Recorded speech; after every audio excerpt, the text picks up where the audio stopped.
ప్రభునామమున మహిమ కలుగును గాక. మన ప్రియ రక్షకుడు ప్రభు అయిన యేసుక్రీస్తు వారి దివ్యమైన నామమున చేరువచ్చిన ప్రియులందరికీ నా హృదయపూర్వక ప్రేమ వందనాలండి.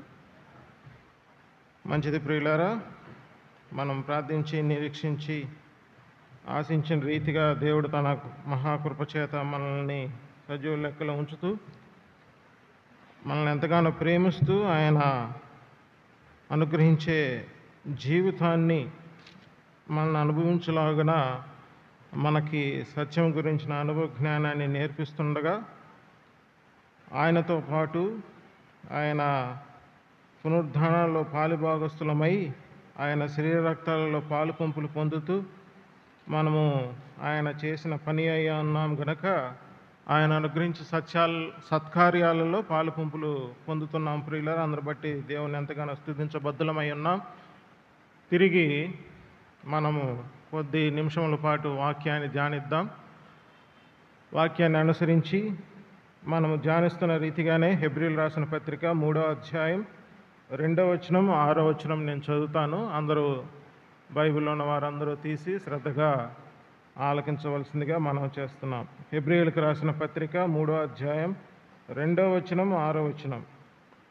దేవుడు ఇల్లంతటిలో మోషే నమ్మకముగా ఉండినట్టు ఈయన కూడా తన్ను నియమించిన వానికి నమ్మకముగా ఉండెను. 6వ వచనం.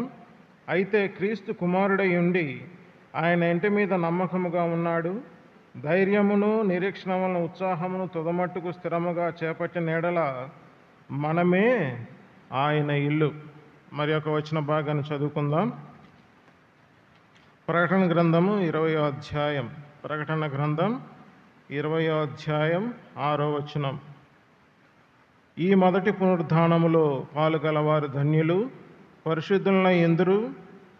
ఇట్టి వారి మీద రెండవ మరణమునకు అధికారము లేదు. వీరు దేవునికిని క్రీస్తునకు యాజకులై క్రీస్తుతో కూడా 1000 సంవత్సరములు రాజ్యము చేయుదురు. దేవుడు తన వాక్యాన్ని దీవించునుగాక. వాక్య సహాయార్థం ప్రార్థన చేసుకుందాం. అందరూ తలలో ఉంచి ప్రార్థనలు ఏకీభించవలసిందిగా మనవి చేస్తున్నాం. మమ్మల్ని మిక్కిలిగా ప్రేమించిన మా ప్రియ పరలోకపు తండ్రి, జీవము గలైన జీవాధిపతి యేసుక్రీస్తుని ఘనమైన నామములకు అపరంజి పాదములకు వేలాది స్తుతులు స్తోత్రములైన గడిచిన కాలముతో కాచి రక్షించి మరొక దినం పరిశుద్ధ దినాన్ని మాకు అనుగ్రహించి నీ సన్నిధానములో నీ యొక్క సన్నిధి కాంతిలో చేరి నీ ముఖ దర్శనాన్ని చేయడానికి నాయన మరి మాత్రమే కాదు ప్రభా, నీ యొక్క శరీర రక్తాలలో పాలు పంపులు మాకు అనుగ్రహించడానికి మీరు చూపిన మహా ప్రేమను బట్టి కృపను బట్టి నీకు వేల స్తోత్రములు నాయన. ఇంత దనుక నాయన మీరు మమ్మల్ని ఎంతగానో ప్రేమిస్తూ నీ అమూల్యమైన కృపచేత రక్షిస్తున్న విధానానికై స్తోత్రములు. తిరిగి ప్రభా చేరువచ్చిన ప్రతి బిడ్డని మీరు జ్ఞాపకం చేసుకునండి నాయన. ప్రతి ఒక్కరికి నాయన విశ్వాసం మూలముకు జీవితంలో ముందుకు సాగడానికి, నాయన విశ్వాస్యతను ఎరగడానికి, నీ యందు విశ్వాసం ఉంచడానికి, నమ్మకముగా పని చేయడానికి నాయన మరి ఆత్మ సంబంధమైన ప్రతి విషయాన్ని అవగాహనను నాయన మీరు అనుగ్రహించండి. మాత్రమే కాదు ప్రభా, ప్రకటనలు చేసిన ప్రకటనలన్నిటి విషయంలో ప్రార్థన చేస్తున్నాం. కృప చూపించండి. కార్యాలు జరగవలసిన వాటికి జరిపించండి.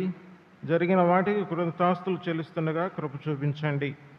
మెట్టుకు ప్రభా నీ దాసుడినైన నన్ను సిలువ చాటును వర్తమానాన్ని అనుగ్రహిస్తుండగా సిలువ చాటును మరుగుపరిచి వర్తమానాన్ని మీరే అందించమని అనుగ్రహించమని ప్రభు యేసుక్రీస్తు నామమున అతి వినయంగా వేడి ప్రార్థన చేయుచున్నాము తండ్రి, ఆమేన్.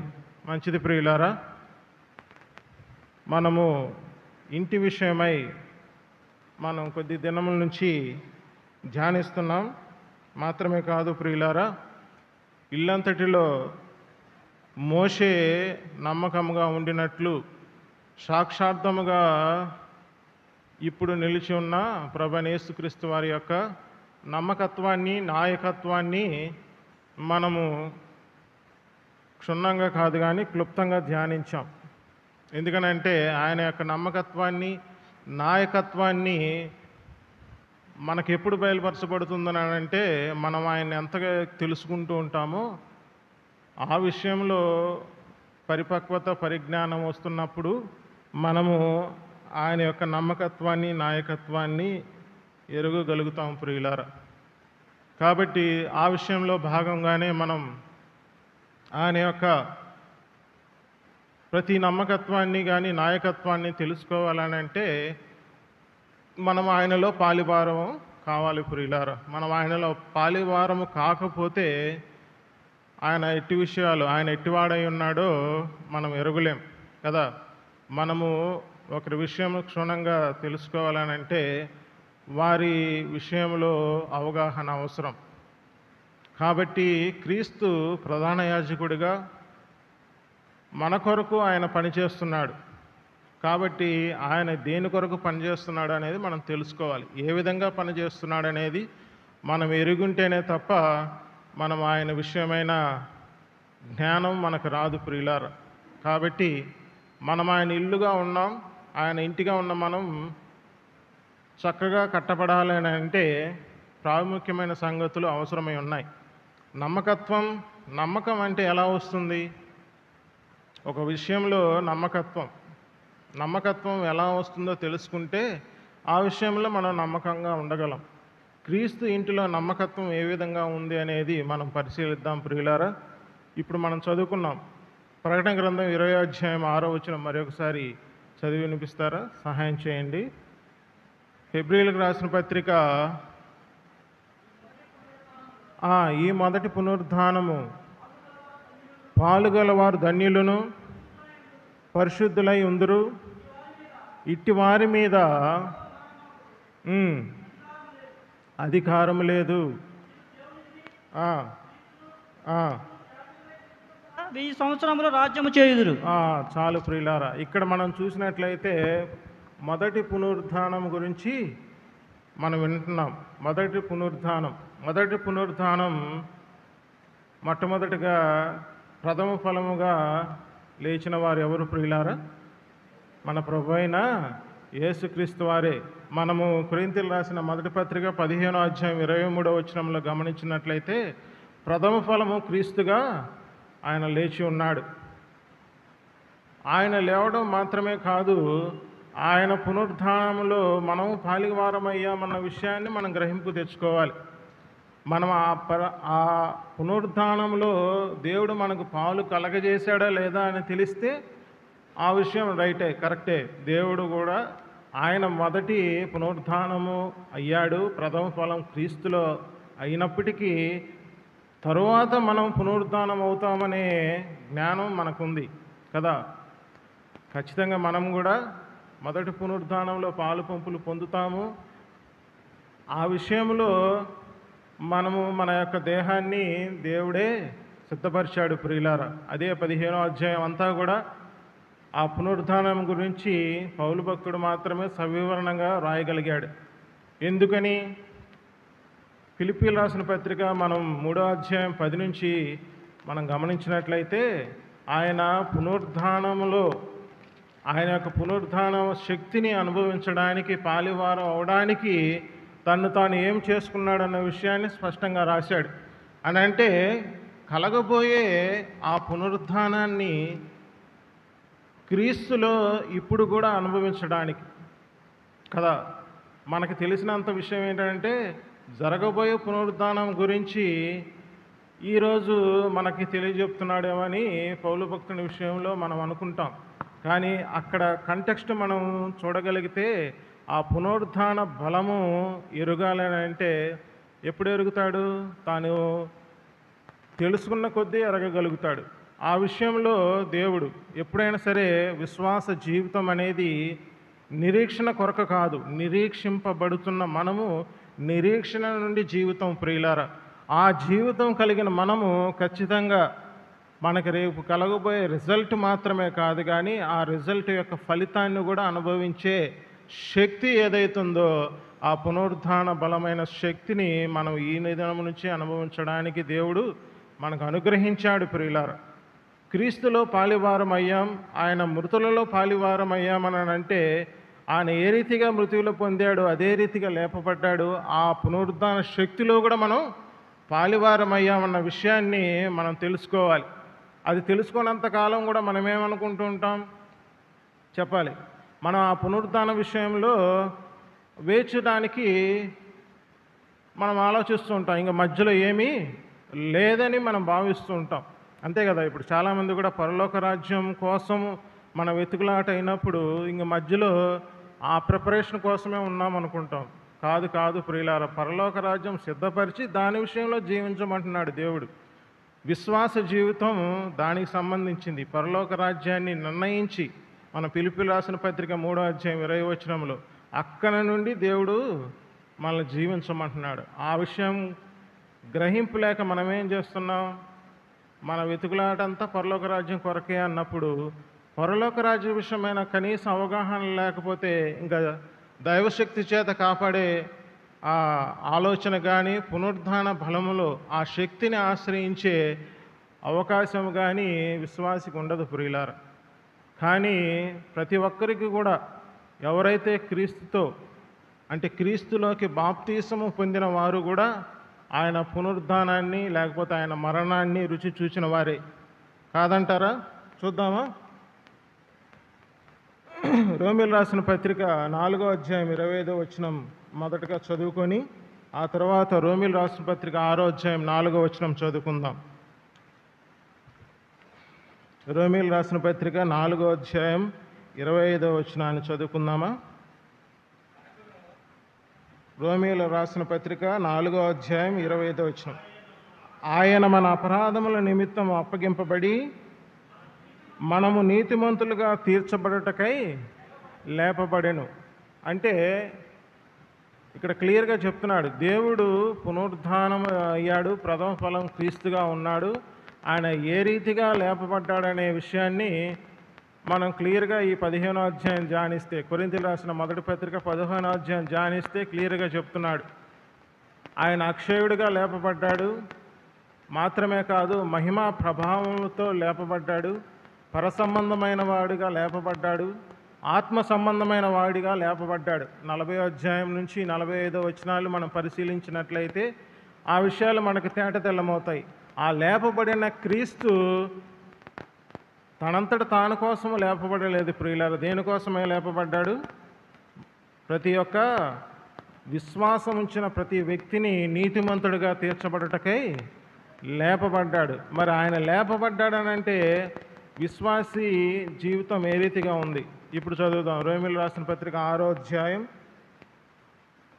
4వ వచనం చదువుదామా? కాబట్టి తండ్రి మహిమ వలన క్రీస్తు మృతుల నుండి ఎలాగో లేపబడినో అలాగే మనము నూతన జీవము పొందిన వారమై నడుచుకున్నట్లు మనము బాప్తీసం వలన మరణంలో పాలు పొందుటకై ఆయనతో కూడా పాతి పెట్టబడితిమి. తర్వాత 8వ వచనం చదవన్నాను. మనము క్రీస్తుతో చనిపోయిన ఎడల మృతుల నుండి లేచిన క్రీస్తు ఇకను చనిపోడనియు మరణమునకు ఇకను ఆయన మీద ప్రభుత్వం లేదనియు ఎరిగి ఆయనతో కూడా జీవించదమని నమ్ముచున్నాము.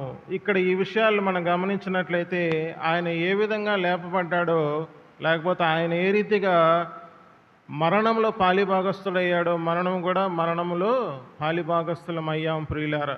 అదేవిధంగా ఆయన ఏ రీతిగా లేపబడ్డాడో ఆయన మరణంలో కూడా పాలిభాగస్థులమైనము, ఆయన పునరుద్ధానంలో కూడా మనం కూడా పాలిభాగస్థులం అయ్యామని ఎంచుకోకపోతే మనకు జీవితం లేదు. మనకి క్రీస్తు యేసు అనుగ్రహించిన ఆ జీవితం అది నిత్య జీవం గురించిన వాగ్దానం అయితే అది దేవుడు అనాది కాలం ముందు చేశాడు. ఆ అనాది కాలం ముందు చేసిన యొక్క నిత్య జీవాన్ని మన వాగ్దానం ద్వారా అనుభవించాలని అంటే ఆయన మరణ పునరుద్ధానాల్లో మనము కూడా పాలివారమయ్యామన్న విషయాన్ని మన మనస్సుకు గోచరము కావాలి ప్రియులారా.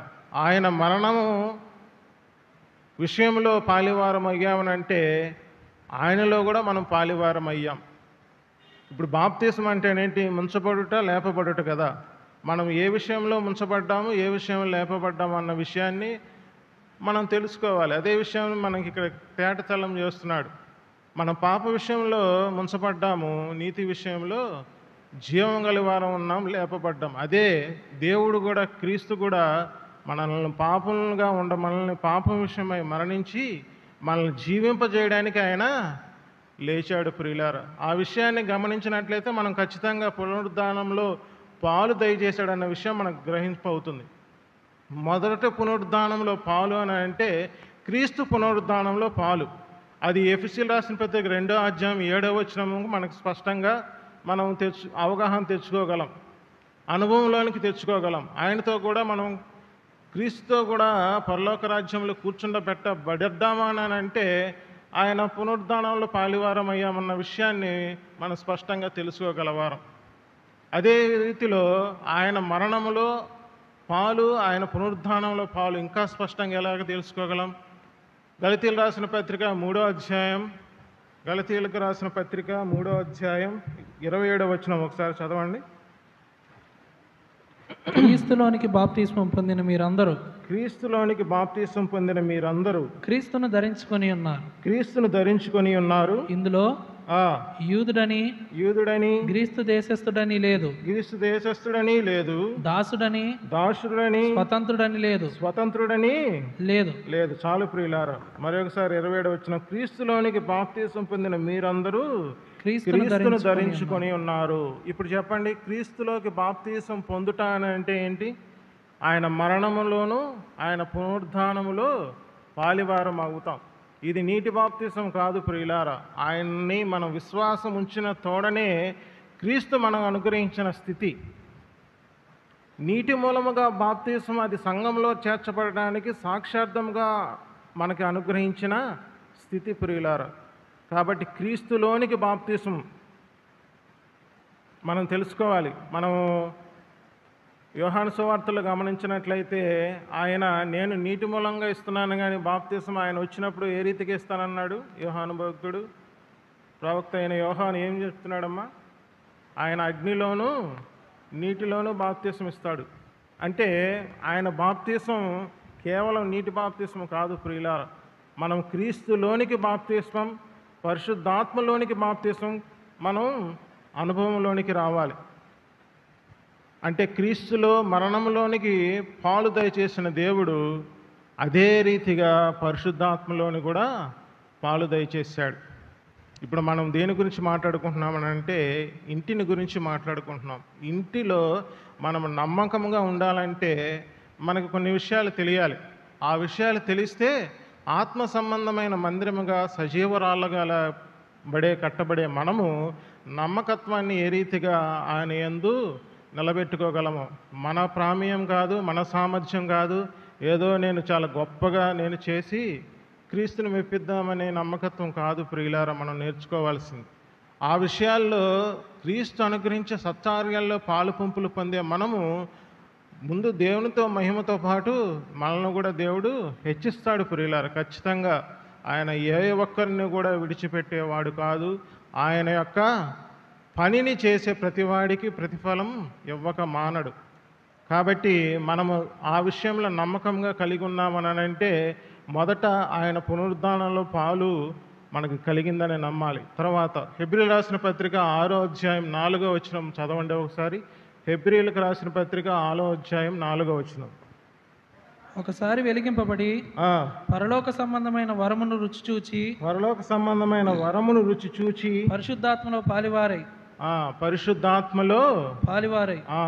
క్రీస్తును అంగీకరించిన మనము క్రీస్తు విషయమైన ఏర్పాటు కలిగిన అంటే వెలిగింపబడిన మనం, వెలుగు సంబంధముగా పిలబడుతున్న మనం ఎవరిలో పాలువారమయ్యామనుకోవాలి? పరిశుద్ధాత్మలో పాలు. అంటే క్రీస్తు పునరుద్ధానంలో పాలు పొందిన వారు పరిశుద్ధాత్మలో పాలువారయ్యారు ప్రియులారా. ఏ రీతిగా పాలువయ్యారు? దానికి మూలం ఏంటి అని అంటే మనం మొదట చదువుకున్నాం కదా, దేవుని నీతిగా చేయబడిన మనం. యోహాను సువార్త 1వ అధ్యాయం 45వ వచనంలో నేను ఆయనను కనుగొన్నాడు అన్నాడు. ఎవరైతే మోషే గ్రంథంలోనూ ప్రవక్తలలోనూ రాసిన దేవుణ్ణి అంటే ప్రభువైన యేసుక్రీస్తు వారిని నతానీయేలు ఆయనను కనుగొంటిని అన్నాడు. ఎవరిని కనుగొన్నాడు ఆయన అంటే ఎవరు ప్రియులారా? కొలస్సీయులకు రాసిన పత్రిక 1వ అధ్యాయం 8వ వచనంలో ఆయన మన కుమారుడు, మన విమోచకుడు మాత్రమే కాదు. రోమీయులకు రాసిన పత్రిక 3వ అధ్యాయం 24వ వచనంలో ఆయనే మన నీతి ప్రియులారా. దేవుని నీతిని ఆపాదించిన మనము దైవశక్తిలో లేకపోతే పరిశుద్ధాత్మలో పాలువారం అయ్యాం. తద్వారా ఏమయ్యాం? దైవశక్తిలో పాలువారం అయ్యాం. అంటే దాని అర్థం ఏంటి? క్రీస్తు పునరుద్ధానుడు అయ్యాడనడానికి మనకు చేసిన విషయాలు ఏమేమి ఉన్నాయనంటే, మొదట క్రీస్తు పునరుద్ధానంలో పాలువారం అయ్యాం. క్రీస్తు పునరుద్ధానంలో పాలువారం అవ్వామంటే ఏంటి దాని అర్థం? క్రీస్తు మరణములోను క్రీస్తు రిజరక్షన్ అంటే క్రీస్తు పునరుద్ధానంలో పాలువారం అయ్యాం. తర్వాత రెండో విషయంలో ఆయన ఆత్మలో పాలువారం అయ్యాం. తర్వాత ఆయన శక్తిలో పాలువారం అయ్యామా లేదా అనేది మనం ధ్యానిద్దాం ప్రియులారా. ఫిలిప్పీలు రాసిన పత్రిక 3వ అధ్యాయం 10 నుంచి 12 వచనాలు. ఆయన శక్తిని ఆశ్రయించాలని అంటే ఏ రీతిగా మనం పాలు పంపులు దయచేస్తున్నాడో చూద్దాం ప్రియులారా. ఫిలిప్పీలకు రాసిన పత్రిక 3వ అధ్యాయం 10-11 వచనాలు కలిసి ఉన్నాయి, చదవండి. ఏ విధము చేతనైనను మృతుల్లో నుండి నాకు పునరుద్ధానం కలగవలనని ఆయన మరణ విషయములలో సమానానుభవం గలవాడనై ఆయనను ఆయన పునరుద్ధాన బలమును ఎరుగు నిమిత్తము ఆయన శ్రమలలో పారివారగుట ఎట్టిదో ఎరుగు నిమిత్తము సమస్తమును నష్టపరుచుకుని వాటిని పెంటతో సమానముగా ఎంచుకొనుచున్నాను. చాలు ప్రియులారు. మొదట మృతులలో నుండి నాకు పునరుద్ధానము కలగవలనని ఆయన మరణ విషయంలో సమానుభవం గలవాడనై ఆయనను ఆయన పునరుద్ధాన బలమును ఎరుగు నిమిత్తం. అంటే పునరుద్ధాన బలము ఎరగాలనంటే ఆయన శక్తిలో మనం పాలువారం అయ్యామనే గ్రహింపు మనకు రావాలి. ఆయన ఏ రీతిగా ఆయన లేపబడ్డాడన్న విషయాన్ని మనం గ్రహింపు తెచ్చుకుంటే, ఆయనతో పాటు మనం లేపబడ్డామనంటే ఆ శక్తి మనలో వినియోగించబడుతుందనేది మన గ్రహింపుకు వస్తుంది కదా. ఆయన ఏ రీతిగా లేపబడ్డాడు? కొలస్సీయులకు రాసిన పత్రిక 2వ అధ్యాయం 12వ వచనంలో గమనించినట్లయితే ఆయన అక్కడ ఏ రీతిగా లేపబడ్డాడో తెలుస్తుంది. చూడండి ఒకసారి. కొలస్సీయులకు రాసిన పత్రిక 2వ అధ్యాయం 12వ వచనం.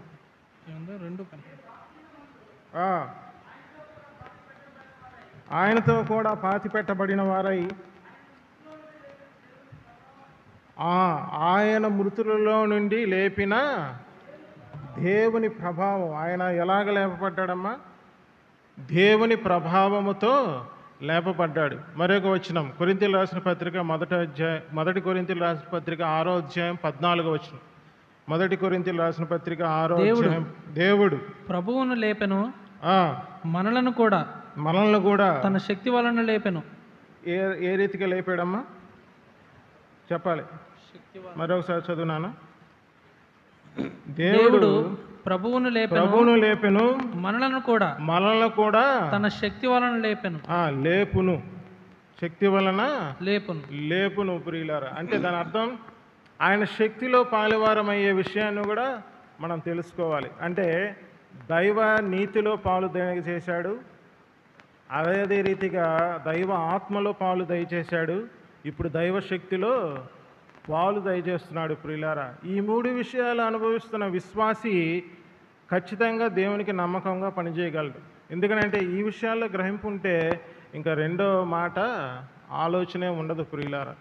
ఏ కాడికి కూడా ఖచ్చితంగా ఆయన పునరుద్ధాన ఫలాన్ని ఉదయాన్నే లేచినగానే ఖచ్చితంగా అనుభవిస్తాడు, వెంటనే నోటితో పలుకుతాడు ప్రియులారా. ఇప్పుడు మనం చెప్పబోయే సంగతి కూడా అదే. ఈ 3 విషయాలు ఎరిగితే ఖచ్చితంగా వచ్చేది వాక్శక్తే. అలనాడు ఆదిమ అపోస్తులు కూడా మొదట మనం అపోస్తుల కార్యగ్రంథం 2వ అధ్యాయంలో పరిశీలించినట్లయితే ఆత్మావసుడైన అపోస్తుడైన పేతురు 17 మంది 17 ప్రాంతాల వారికి మొదట ఏ శక్తితో బోధించగా 3000 మంది చేర్చబడ్డారు? ఏ శక్తి అమ్మ? వాక్శక్తి అనుగ్రహించిన కొలది వాళ్ళు అనేకమైన భాషలు మాట్లాడారు. అంటే ఈ 3 శక్తులు వినియోగింపబడుతున్న వాడికి ఖచ్చితంగా వాక్శక్తి ఉంటుంది. ఇప్పుడు చెప్పాలి, మనము మందిరముగా కట్టబడాలనంటే దేనితో కట్టబడాలి? వాక్శక్తితో కట్టబడాలి ప్రియులారు. దేవుడు అనుగ్రహించు వాక్శక్తి ఆయన మాట్లాడుచుండగా, ఆయన పలుకుచుండగా మందిరం క్షేమాభివృద్ధి నొందుతుంది, మందిరం కట్టబడుతుంది కదా. ఇదే అపోస్తుల కార్య గ్రంథం 9వ అధ్యాయం 31వ వచనం చూడండి ఒకసారి. అపోస్తుల కార్య గ్రంథము 9వ అధ్యాయం 31వ వచనం.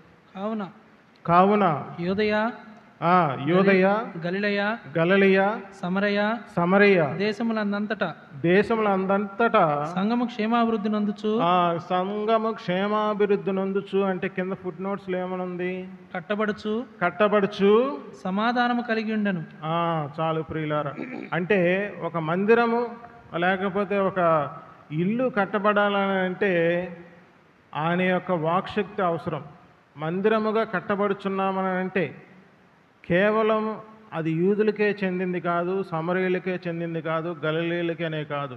ఆయన మన కోసం అనుగ్రహించిన ఈ ఇంటిని అది దేవుని పనిగా దేవుడు పోల్చి అది మనల్ని క్షేమాభివృద్ధి కలగజేయాలంటే, కట్టబడాలని అంటే ఖచ్చితంగా అది కేవలం మన వరకేనే కాదు ప్రియులారు, కేవలం నా నిమిత్తమేనే కాదు, నా కోసమనే కాదు, అది ప్రపంచమంతా కూడా కట్టబడాలి. మనం అనుగ్రహించే దేవుని వాక్శక్తి ద్వారా మనము నిర్మించబడుతూ ఉంటాం, తద్వారా ఇతరులను కూడా నిర్మించబడాలి.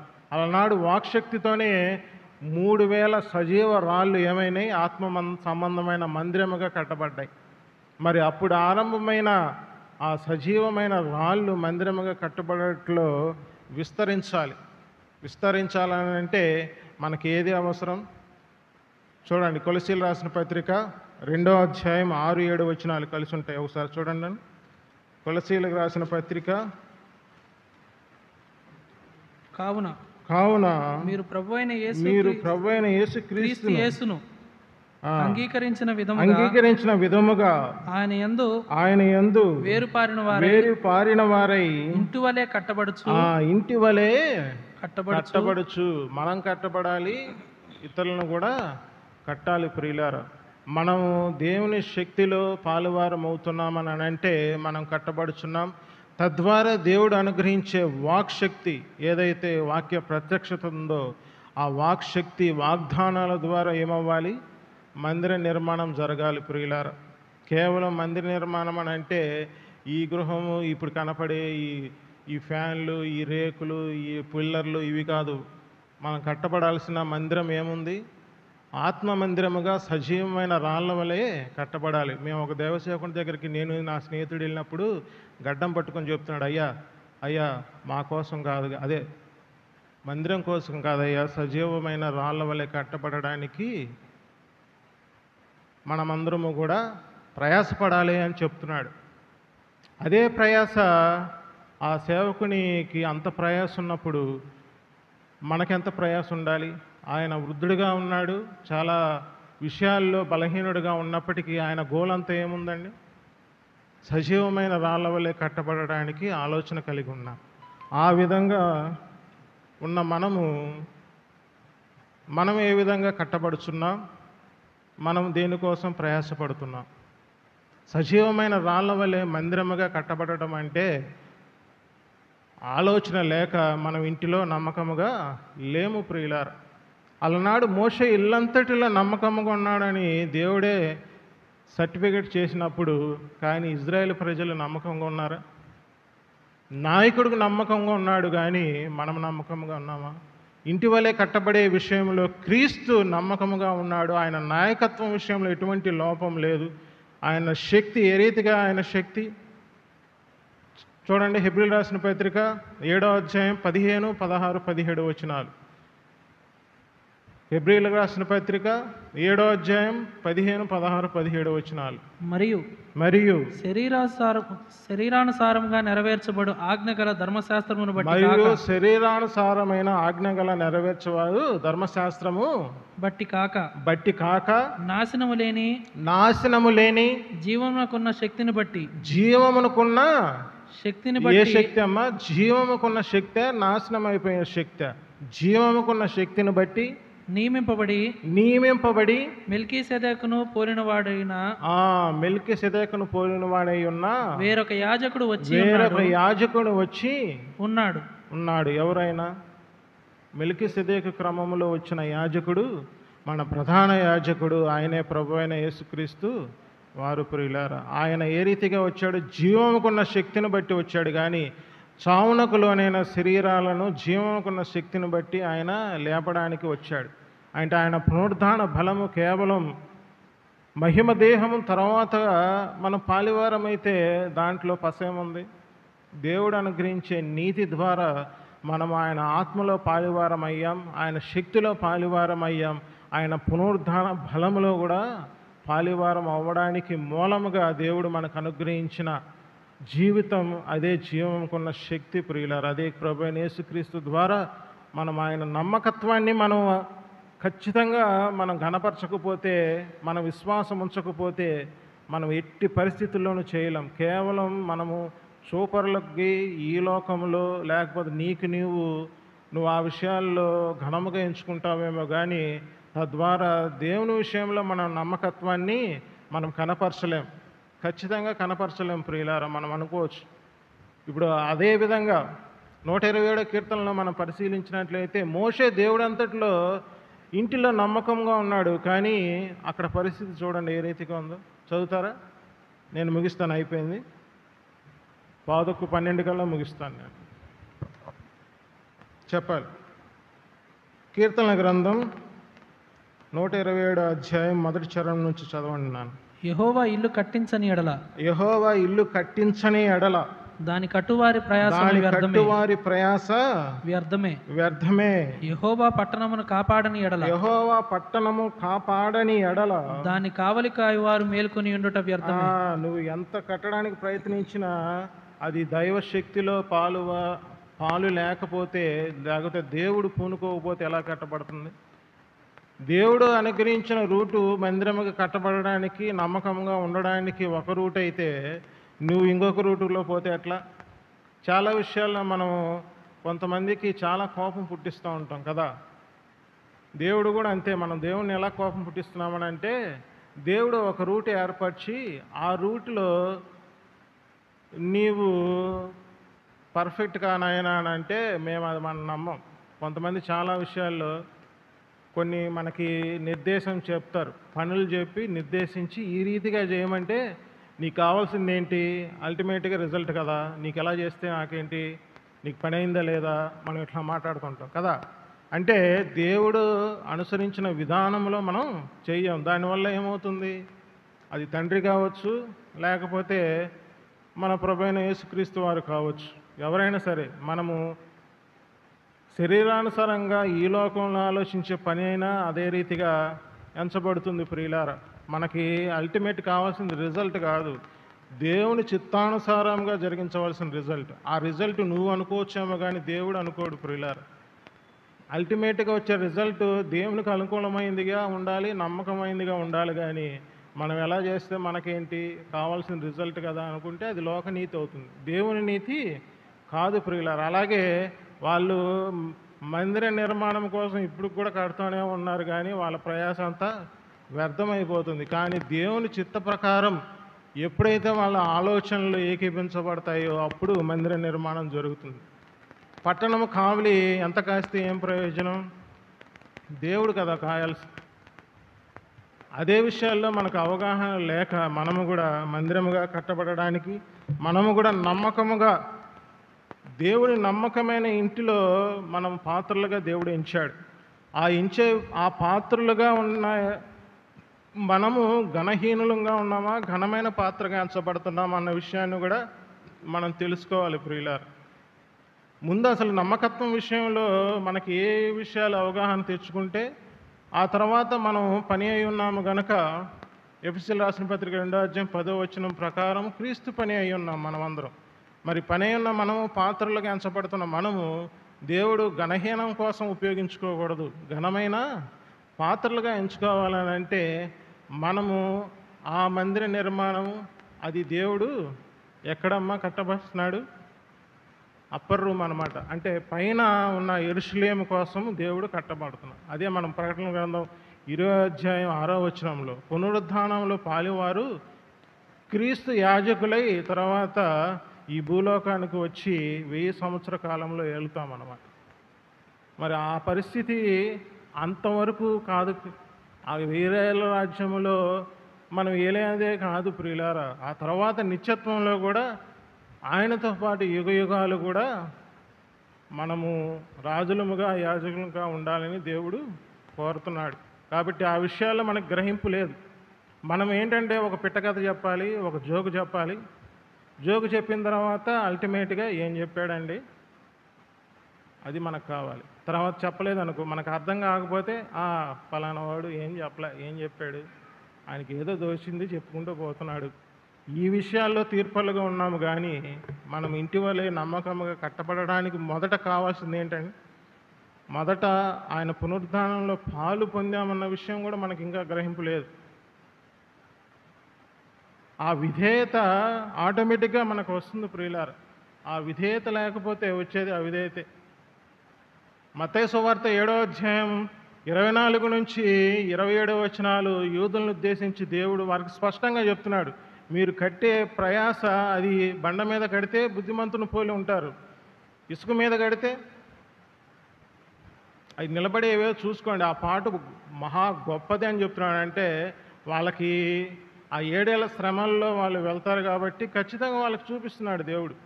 కానీ మనం ఇంటి వలె కట్టబడి ఆ ఇంటిలో ఘనమైన పాత్రలుగా, ఘనహీనమైన పాత్రలుగా మనల్ని ఉండమని చూస్తున్నాడు దేవుడు.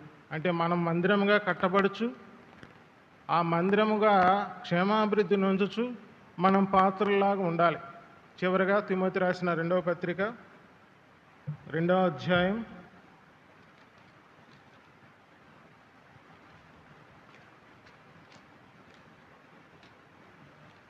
2వ అపోస్తుడైన పౌలు తిమోతికి రాసిన 2వ పత్రిక 2వ అధ్యాయం 19 నుంచి చదవన్నాను.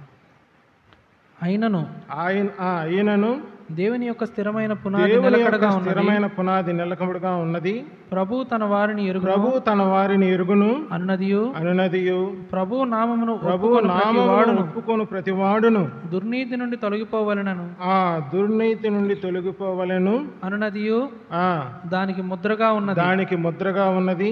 గొప్ప ఇంటిలో వెండి పాత్రలను బంగారు పాత్రలను మాత్రమే కాక కర్రవియు మట్టియు కూడా ఉండును.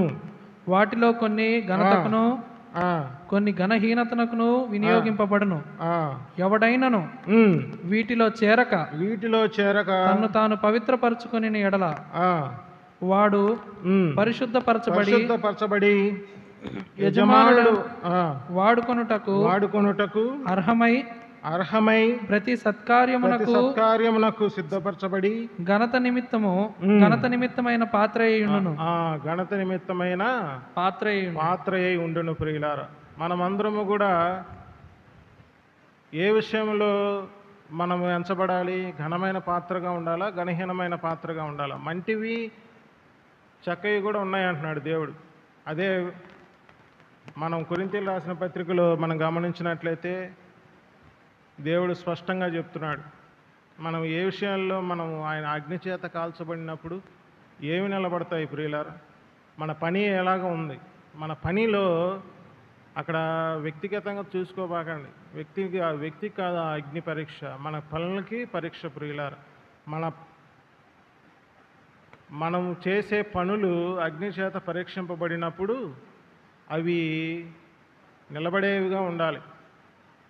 కాబట్టి మనం తెలుసుకోవాల్సిన విషయం ఏంటంటే, మందిరముగా కట్టబడుతున్న మనము వాక్శక్తి ద్వారా ఇతరులని కట్టించే విషయంలో నాయకులుగా ఉన్న మనము బహుజాగ్రత్తగా ఉండాలి. మొదటి తర్వాత దేవుడు పునరుద్ధానంలో పాలు, దైవశక్తిలో పాలు, అలాగే రీతిగా ఆత్మలో పాలు దయచేసిన దేవుడు మనం ఏ రీతిగా నమ్మకంగా ఉండాలి?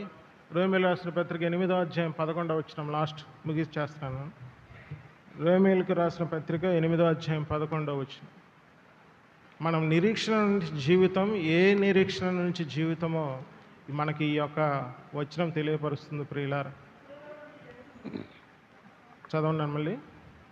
మృతుల్లో నుండి యేసును లేపిన వాని ఆత్మ, మృతులలో నుండి యేసును లేపిన వాని ఆత్మ మీలో నివసించిన ఎడల మృతుల్లో నుండి క్రీస్తు యేసును లేపినవాడు సావునకు లోనైన మీ శరీరములను కూడా మీలో నివసించుచున్న తన ఆత్మ ద్వారా జీవింపజేయును. ఎప్పుడు అది జరగబోయేదా, జరగవలసిందా? చెప్పండి. ఆ పునరుద్ధానం గురించి మనం నమ్ముదామా? దేహ విమోచన దినం వరకు మహిమ శరీరముతో లేపబడే పునరుద్ధానమా? చావునకు లోనైన శరీరంలో కూడా ఆయన నివసించు ఆత్మ ద్వారా దేవుడు ఏ విషయంలో లేపబడ్డాడో, ఏ ఆత్మశక్తితో లేపబడ్డాడో అదే శక్తి మనలో నివసించుచున్న ఆత్మ ద్వారా చావుకులోనైన శరీరాలను కూడా దేవుడు జీవింపజేస్తానంటున్నాడు. అదే మనం ఇప్పుడు జీవిస్తున్న జీవితం. ఆ గ్రహింపు లేకపోతే ఏదో ఇప్పుడిప్పుడు పాపం రక్షింపబడిన వ్యక్తులు, లేకపోతే కొంతకాలం నుంచి ఇంకా ఏదైతే బేసిక్ అనుగ్రహిస్తూ దేవుడు వాళ్ళు విశ్వాస జీవితంలో గడుస్తున్న బిడ్డలకు దేవుడు సరే వారిని క్షమిస్తాడు. మనం ఇంతకాలం అయింది, మనం కేవలం మనం ఏ విషయంలో కట్టబడాలో కూడా గ్రహింపు లేకుండా మన పోరాటాలు ఉన్నాయి. ఆ పోరాటం దేని కొరకండి? ఆత్మ సంబంధమైన మందిరముగా కట్టబడడానికా, లేకపోతే ఇదిగో ఈ విషయాల్లో కట్టబడడానికి? కాబట్టి మనం పరిశీలించుకోవాల్సిన విషయం ఏంటంటే, ఎప్పుడైతే మనం దేవుని నమ్మకంగా ఉండాలని ఆలోచన వస్తుందో ఖచ్చితంగా ఆయన పునరుద్ధానంలో పాలివారయ్యాను. నేను ఉదయం లేవగానే అదే అనుకోవాలి, నేను దేవుని నీతి అయి ఉన్నాను. దేనిని బట్టి? ఆయన పునరుద్ధానాన్ని బట్టి. ఆయనతో పాటు నన్ను కూడా లేపాడు కాబట్టి ఈ చావుకులోనైన శరీరాన్ని కూడా ఆ పునరుద్ధాన శక్తితో జీవింపజేయగలడనే నమ్మకం మనకు వచ్చిందనుకోండి, ఆటోమేటిక్గా ఆయన పనిని దేవుడు ఖచ్చితంగా అనుగ్రహిస్తాడు. ఇది వాక్శక్తితో, అంటే నోటితో మనం ఒప్పుకోనని ఎడల జీవితం స్టార్ట్ అవ్వదండి. వాగ్దానాన్ని దేవుడు అనుగ్రహించాడు, అది నమ్మి నోటితో ఒప్పుకుంటే దేవుడు కార్యాలు చేస్తాడు. ఎందుకంటే వాగ్దాన రూపకమైన వాక్యం దేవుడు మనల్ని కార్యసిద్ధి కలగజేస్తుంది ప్రియులారా. అది విశ్వాస వాక్యం, అది వాక్యమని నమ్మాలి. కానీ మనం వాక్యం అని నమ్మకపోతే, లేకపోతే వాక్యమైన దేవుని నామం ఒప్పుకోకపోతే, ఆ నామం ఒప్పుకోకపోవడమే దుర్నీతి. ఇప్పుడే మనం చదువుకున్నాం. ఆ దుర్నీతిలోంచి పాలివారం అవ్వకూడదు, వెడలిపోవాలి. ఆ దుర్నీతి కేవలం ప్రత్యక్షంగా కనబడదు, మన హృదయంలో కూడా ఉంటుంది. మనం తెలియకునే మనం ఏం చేస్తాం? ఇతర వ్యక్తుల్ని గుడ్డిగా నమ్మేస్తూ ఉంటాం. ఆ విషయాల్లో కూడా గ్రహింపు కలిగి మనం చేయాలి. తద్వారా మనం దేవుని నీతిని దుర్నీతిని ద్వేషిస్తున్నామా, దేవుని నీతిని ప్రేమిస్తున్నామా అనే విషయాన్ని మనం గ్రహించుకోగలం. ఆయన ఆనంద తైలముతో అభిషేకించబడింది వాక్శక్తి ద్వారా మందిరము నిర్మాణం అవడానికే. మనం ఆ మందిర నిర్మాణానికి అడ్డురాయిగా మనం చేసుకొని మందిరం కడితే ఆ ప్రయాస అంతా దేవుడు వ్యర్థమే అంటున్నాడు. అదే మందిర నిర్మాణం విశ్వాసముతోనూ విశ్రాంతిలో కట్టబడాలి.